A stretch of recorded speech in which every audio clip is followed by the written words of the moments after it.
वचन, सत्य वचन, जीवन वचन, हर घर में ईश वचन, हर घर में ईश वचन।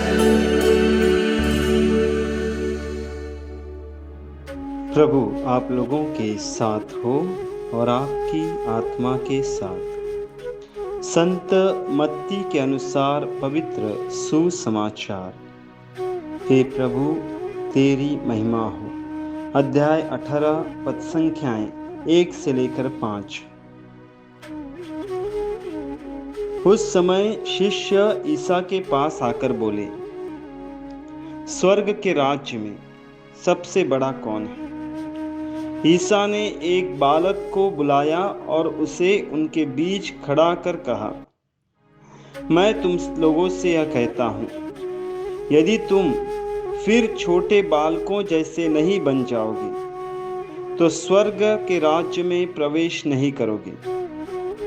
इसलिए जो अपने को इस बालक जैसा छोटा समझता है वह स्वर्ग के राज्य में सबसे बड़ा है, और जो मेरे नाम पर ऐसे बालक का स्वागत करता है वह मेरा स्वागत करता है।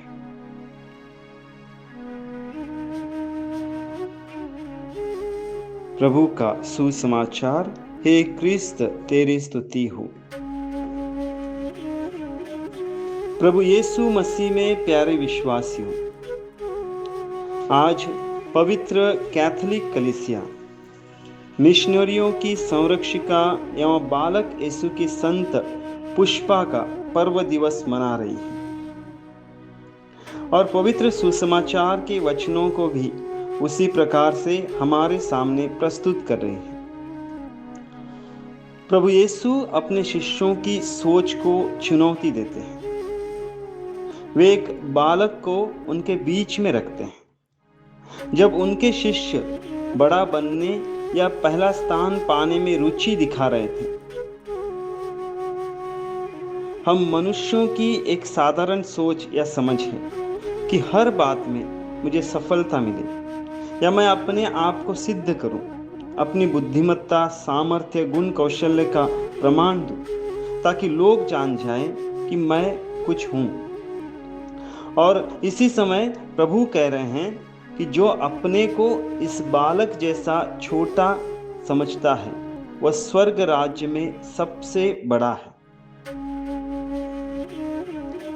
प्रभु ने स्वर्ग का राज दरवाजा इसी कारण संकरा या छोटा बनाया है, जिससे जो कोई उसमें प्रवेश करना चाहे वह अपनी निर्भरता प्रभु पर दिखाए, अपनी सोच, बुद्धि, सामर्थ्य उसके सामने और उसके लिए दे और वह छोटा बने।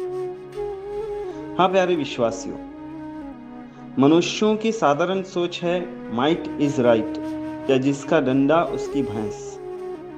किंतु प्रभु एक नई सोच हमारे सामने रखते हैं, नम्रता, सादगी या निर्मल हृदय की। और ऐसे व्यक्ति को स्वर्ग राज्य का अधिकार प्रदान करता है। जरूर यह मानवीय प्रकृति के खिलाफ है, क्योंकि मैं कुछ हूँ, मैं बहुत कुछ कर सकता हूँ, मैं अपने कठिन परिश्रम से बहुत कुछ सिद्ध कर सकता हूँ।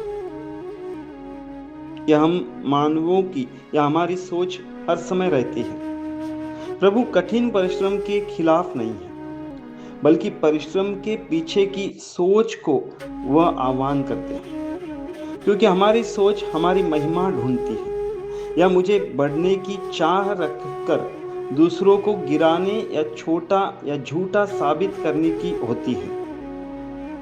प्रभु इसी सोच पर प्रहार करते हैं। इसलिए संत अगस्तिन हमें कहते हैं कि वह घमंड ही था जिसने स्वर्गदूत को नरकदूत बनाया, और वह नम्रता ही है जो मनुष्यों को स्वर्गदूत बना देती है। हम यह जान जाएं कि हमारा सामर्थ्य प्रभु है और हमारी महानता उसके सामने सिर झुकाकर उसको अपने हर एक कार्यों द्वारा महिमा देने में है। यही नम्रता है और स्वर्गराज्य प्राप्ति का मार्ग जिसे प्रभु हमारे सामने रख रहे हैं।